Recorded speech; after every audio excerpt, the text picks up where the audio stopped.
I like to do like a remote keynote instead of a webinar, because when people hear webinars, they imagine that, you know, there's a slide and there's a little person at the bottom and it's pretty boring. And when I'm watching a webinar, I'm typically doing yoga or making a recipe or doing the dishes or something. I'm not really paying attention.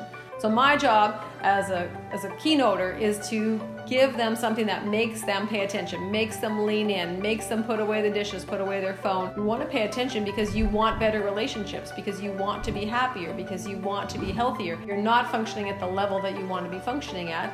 You know, there are simple things that you can do today, like tonight at supper and tomorrow at work, to feel more hopeful, more empowered, more in control. There are things that you can do. And my job is to talk you into wanting to do them. I have my ways. What I find with a lot of people that I work with is they are nice for a living.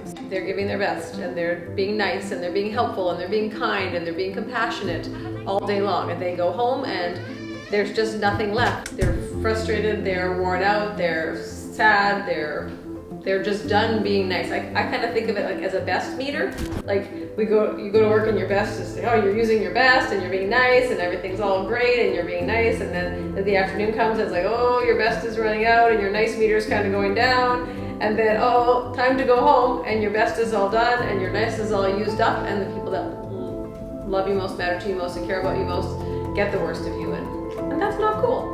When you are doing well in your home life, there's a better version of you to bring to work. And we need to bring that better version to both places. There's not really a work life and a home life. There is this interconnected world that we have to be able to function in. And our best it's ever fluctuating depending on how well we are taking care of ourselves, depending how well we are nurturing ourselves physically, spiritually, socially, emotionally.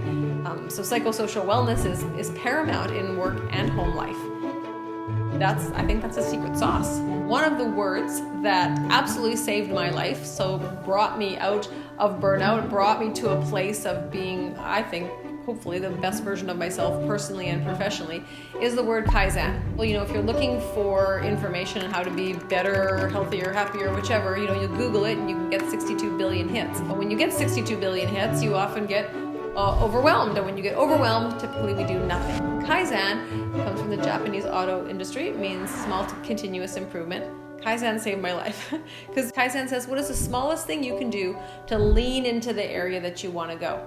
So I think this is so empowering, because if we are continually improving in small ways, often that is going to go so much further than doing one big thing, you know, for an amount of time and then not doing it anymore. It's an easy way to bring personal development into your world on a daily basis. I feel like what I bring to the table is a little bit of fun, a little bit of levity, and a lot of just real, genuine, authenticness. So I'm not trying to pretend to be anybody that I'm not. What you see is what you get.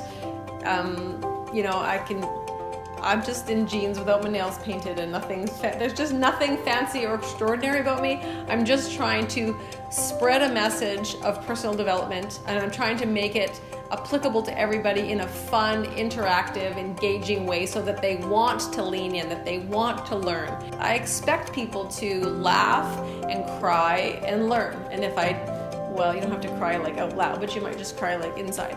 And if people don't do those things, if I haven't made you feel, then I've done something terribly wrong. After spending time in Stephanie's sessions, participants showed that they feel statistically significant increases in feelings of happiness, hopefulness, control, empowerment to make necessary changes, empowerment to create positive change in the world, and their knowledge and strategies to deal with stressors and challenges. If I only had 10 seconds with people, this is what I would tell them: work harder on yourself than on anything else.